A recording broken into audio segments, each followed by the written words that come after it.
আমি একটু পিছনের দিকে চলে যাব। সেই ১৯৯৮ সালে। যারা বয়োজ্যেষ্ঠ আছেন, আশা করি কোডাক কোম্পানির কথা আপনাদের মনে থাকার কথা। কোডাক ক্যামেরা আরকি। মনে থাকবেই না বা কেন? প্রায় সকল স্টুডিওতেই কোডাকের নামে বিশাল ব্যানার ঝোলানো থাকতো একটা সময়। সেই ১৯৯৮ সালের দিকে। বিশ্বখ্যাত কোডাক কোম্পানিতে কাজ করে তখন প্রায় ১,৭০,০০০ কর্মচারী।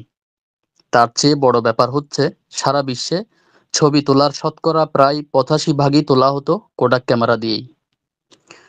কিন্তু বিগত ১০-১৫ বছরে মোবাইল ক্যামেরার বাড়ন্ত হওয়ায় এমন অবস্থা হয় যে কোডাক ক্যামেরা কোম্পানি শেষমেশ উঠে যায়। একটা এস্টাবলিশ কোম্পানি শেষমেশ উঠে যায়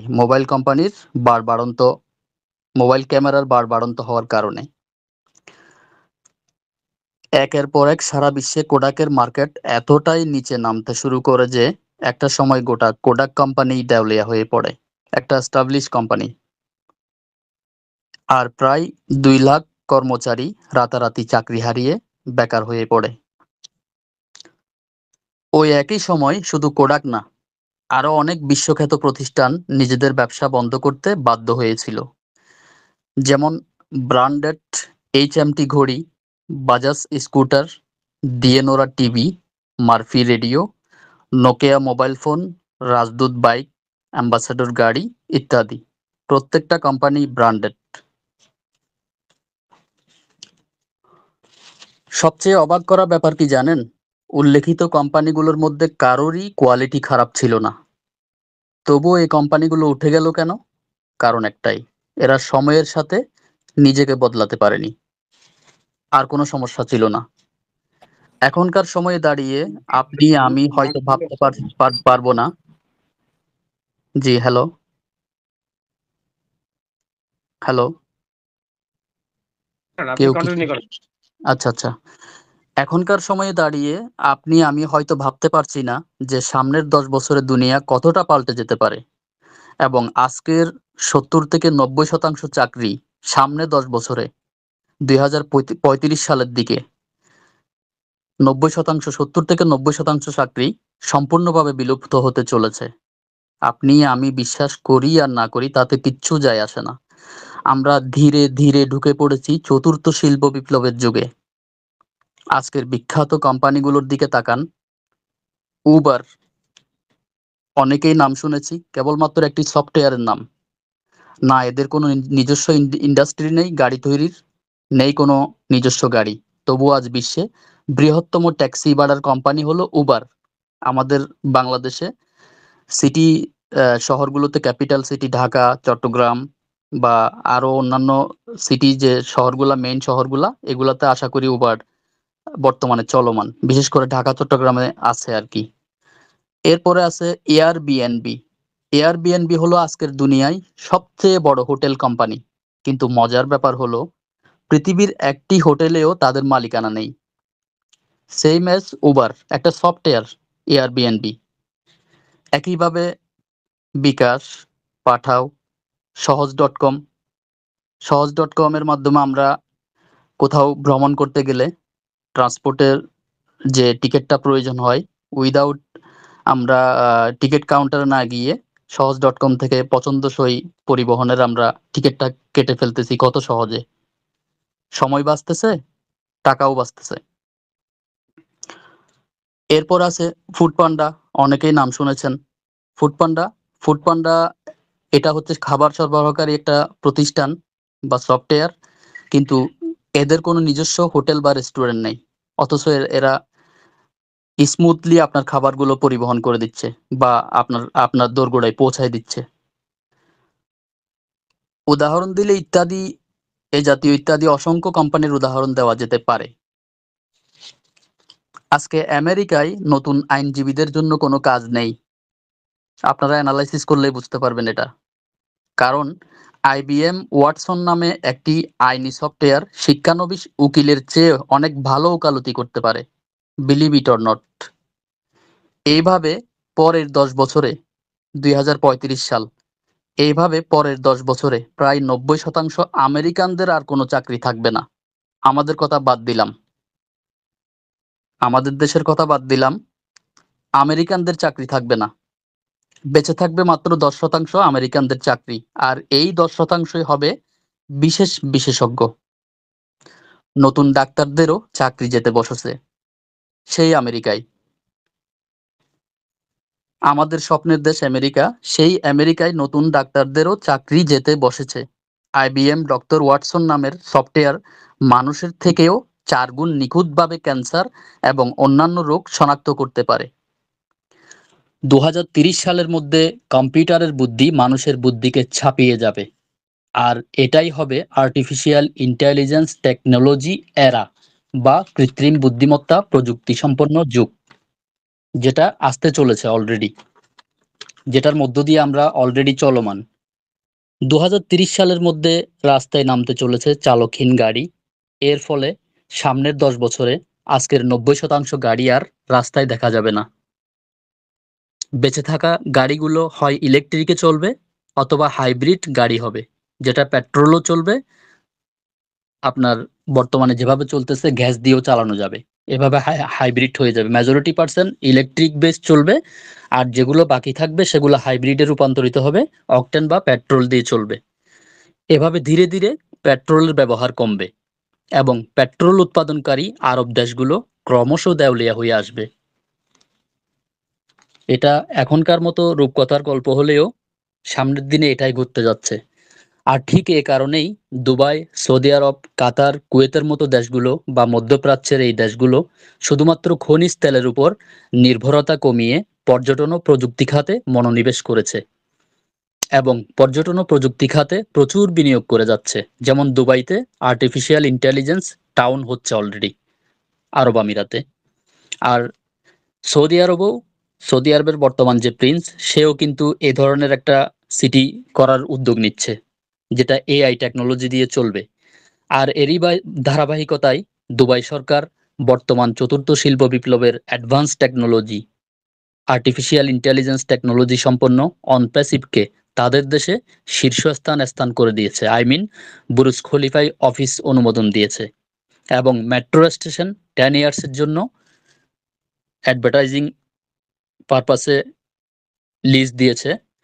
বিভিন্ন গুরুত্বপূর্ণ পয়েন্টে আমরা জানি 900+ এলইডি স্ক্রিনে অ্যাড প্রচার এবং বিলবোর্ডের অনুমতি দিয়েছে। আমি আপনি অনপ্যাসিভকে কতটুকু বুঝেছি তা ঠিক বলতে পারি না, কিন্তু দুবাই সরকার খুব ভালোভাবেই বুঝেছে অনপ্যাসিভ কি জিনিস।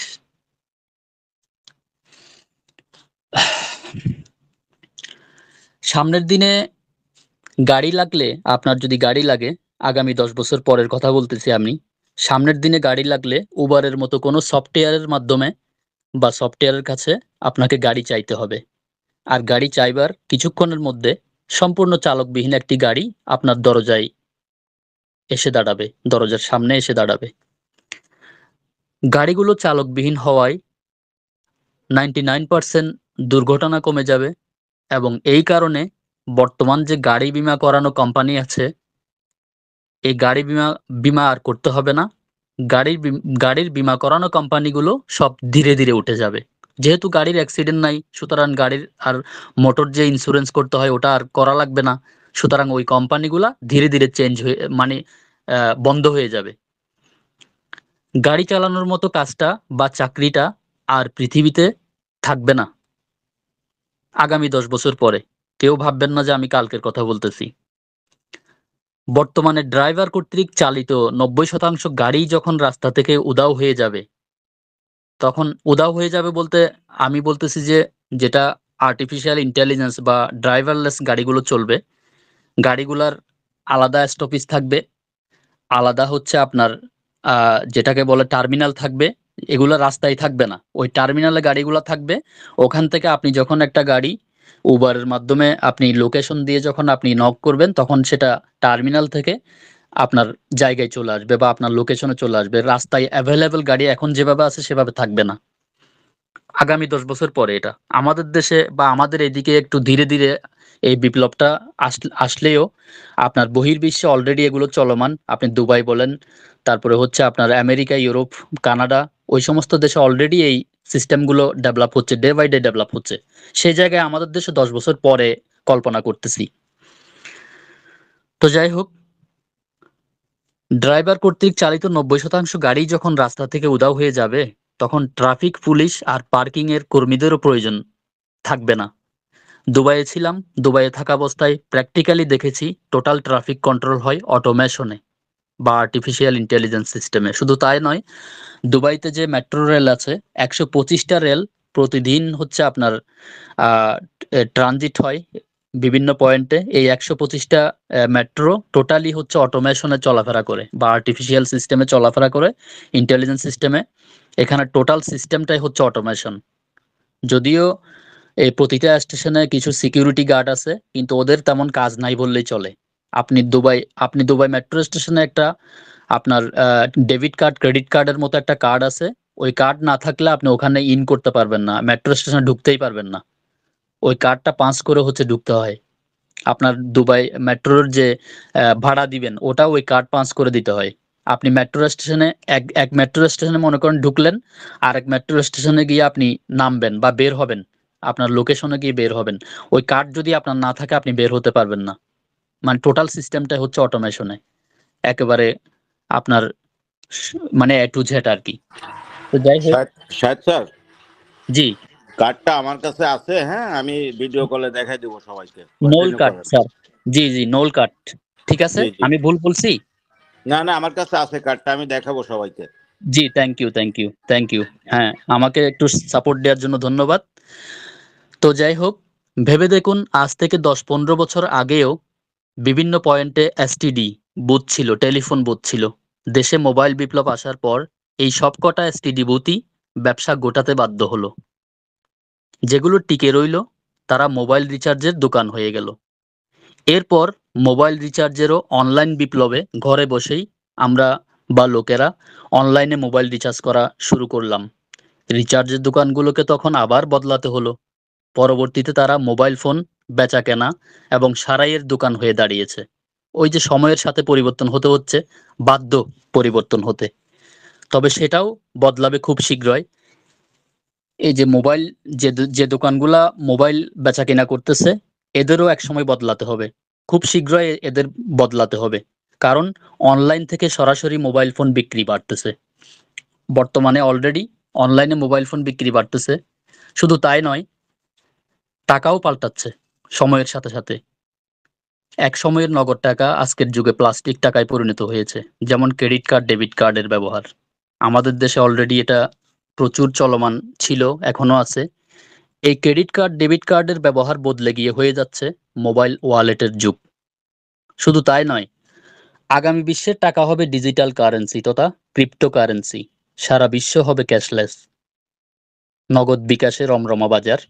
মোবাইলের এক টিপেই টাকা এপার ওপার। ভাবার বিষয়। তাহলে পুরো বিষয়টা হচ্ছে আপনার change your attitude, change your life. যেটাকে আমরা বলি যে যারা যুগের সাথে বদলাতে পারে না, যুগ তাদের পৃথিবী থেকেই সরিয়ে দেয়। সেই 1998 সালের এস্টাবলিশ কোম্পানি কোডাক, এইচএমটি ঘড়ি, Bajaj scooter, Dyanora TV, Murphy radio, Nokia mobile phone, Rajdoot bike, Ambassador গাড়ি। যারা বয়োজ্যেষ্ঠ আছেন, বিশেষ করে ইন্ডিয়ার যারা আছেন, তারা এগুলো ভালো জানবেন, কারণ এখানে এই প্রায় প্রতিষ্ঠান হচ্ছে ইন্ডিয়ার। তো এই কোম্পানিগুলোর কোনো ভুল ছিল না, শুধু তারা সময়ের সাথে তারা নিজেকে পরিবর্তন করতে না পারার কারণে আজকে তারা দেউলিয়া হয়ে গেছে। অনেকগুলো কোম্পানি নাই হয়ে গেছে। Nokia phone already Microsoft company কিনে নিছে নোকিয়া ফোনকে, বা নোকিয়া মোবাইল ফোন যেটা কোম্পানি ছিল, ওটা ফিনল্যান্ড থেকে তাদের প্রোডাক্ট বা ডিভাইসগুলো প্রডিউস করতো। বর্তমানে মাইক্রোসফট কোম্পানির অধীনে আছে এই নোকিয়া ফোন। অথচ নোকিয়া সারা বিশ্বে, নোকিয়া একটা বিশাল একটা বাণিজ্য ছিল। তো তাদের প্রযুক্তিগত কারণে তারা তারা মানে তারা তারা উপযুক্ত সময়ে তারা নিজেকে বদলাতে পারে নাই। অ্যান্ড্রয়েড আসার পরে পুরা নোকিয়া ফোনের যে বাজার ছিল, পুরা বাজারটা ড্যামেজ হয়ে গেছে। ঠিক এই কারণেই বলা হচ্ছে change your attitude, change your life. Change for life, জীবনের জন্য আমাদের পরিবর্তন। যেটা বলছিলাম যে যারা যুগের সাথে বদলাতে পারে না, যুগ তাদের পৃথিবী থেকেই সরিয়ে দেয়। যার অকাট্য প্রমাণ এই যে এই বড় বড় কোম্পানিগুলা। তাই সময়ের সাথে সাথে নিজেকে আপডেট রাখুন এবং সাফল্যের সাথে থাকুন। বর্তমান চতুর্থ শিল্প বিপ্লবের যুগ তথা তথ্য প্রযুক্তির যুগ। এ যুগে এমন অনেক কিছুই হবে যা মানুষ ভাবেনি আগে। এ যুগের বৈপ্লবিক পরিবর্তনের সাথে নিজেকে আপডেট বা সংযুক্ত না রাখলে আপনি কিছুই অর্জন করতে পারবেন না। কিছুই না। সময় বদলে যাচ্ছে প্রতিনিয়ত। আসুন সময়ের সাথে সাথে নিজেকে বদলাই। আগামীর পৃথিবীতে সবকিছুই শতভাগ অনলাইন নির্ভর হতে যাচ্ছে এবং আজকের যে টপিক বা অনপ্যাসিভ আগামী দিনের একমাত্র অনলাইন প্ল্যাটফর্ম হতে যাচ্ছে। You believe it or not, doesn't matter, this is definitely going to happen. ধন্যবাদ সবাইকে এতক্ষণ সময় নিয়ে শোনার জন্য। ওভার টু এস্টেপ মাইনুল ইসলাম স্যার। আসসালামু আলাইকুম। দারুন দারুন, এক্সিলেন্ট এক্সিলেন্ট ইনফরমেশন। আমরা একটু হাততালি দিতে এত কৃপণ হলাম কেন?